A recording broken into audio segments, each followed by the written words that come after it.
بسم اللہ الرحمن الرحیم، السلام علیکم۔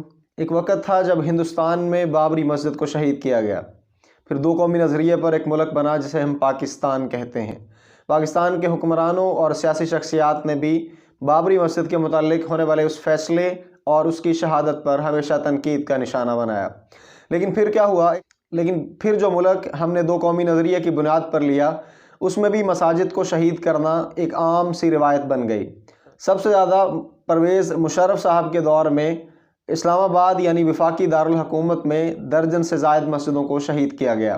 نہ صرف شہید کیا گیا بلکہ لال مسجد والی کہانی عمومی طور پر سب لوگوں کے سامنے ہے۔ وہاں پر لوگوں کو خون کی ہولی میں نہلا دیا گیا۔ لیکن اب موجودہ مسئلہ کیا ہے کہ کراچی میں طارق روڈ پر مدینہ مسجد کو سپریم کورٹ نے گرا کر دوبارہ پارک بحال کرنے کا حکم دے دیا۔ اب یہ فیصلہ 28 دسمبر 2021 کو ہوا، لیکن اس کے پیچھے بہت سارے حقائق ایسے ہیں جو عام لوگوں تک نہیں پہنچائے جا رہے۔ یہ مسجد جو کہ 25 سال سے زیادہ عرصے سے اسی جگہ پر موجود ہے، اور انتظامیہ کا کہنا ہے کہ ہمارے پاس اس مسجد کے تمام کاغذات، اس کے بجلی کے بل، اس کے گیس کے بل اور تمام کی تمام وہ چیزیں NOC اور جو کچھ متعلقہ اداروں سے اجازت نامے کے بعد ایک مسجد کی تعمیر کے لیے ضروری ہوتا ہے، وہ ساری کی ساری چیزیں موجود ہیں۔ لیکن اس کے باوجود سپریم کورٹ کا مسجد کے متعلق ایسا فیصلہ سمجھ سے بالاتر ہے۔ مذہبی طبقہ تو یقینی طور پر مشتعل ہوگا، لیکن عمومی طور پر پورے کے پورے ملک کے اندر اشتعال کی ایک لہر دوڑ گئی ہے۔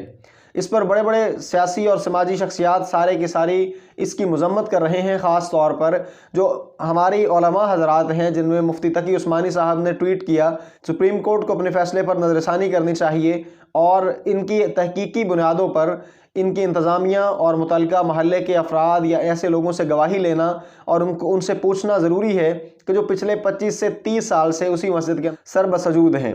اسی طرح سے جمعیت علماء اسلام کے رہنماؤں کا اس میں سب سے زیادہ اہم کردار ہے، یا انہوں نے سب سے آگے بڑھ چڑھ کر حصہ لیا، اور ان کے سندھ کے جو جنرل سیکرٹری ہیں علامہ راشد سومرو صاحب، انہوں نے تو بڑا سخت بیان دیا اور کہا کہ مساجد لوارث نہیں ہیں، بلکہ سپریم کورٹ نے اگر اس کو سختی سے گرانے کے لیے کوشش کی تو جب تک جمعیت علماء اسلام کا ایک بھی رکن موجود ہے، ہم اس مسجد کو ہرگز گرانے کی اجازت نہیں دیں گے۔ اسلام کے ہی ایک مفتی صاحب نے اسمبلی میں بھی اسی بات کا اظہار کیا کہ سپریم کورٹ کا یہ فیصلہ سمجھ سے بالاتر ہے اور ہم اس کی مذمت کرتے ہیں۔ اسی طرح تمام اہم سیاسی اور سماجی شخصیات اس فیصلے کے خلاف ہیں۔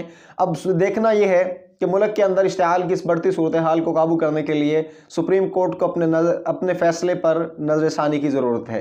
امید ہے کہ انشاءاللہ سپریم کورٹ اپنے اس فیصلے پر نظر ثانی کرے گی اور مسجد کو شہید ہونے سے بچائے گی۔ نہ صرف مسجد کو بچانا اصل مقصد ہے، بلکہ اس ملک کا امن بحال رکھنا ایک اہم ضرورت ہے۔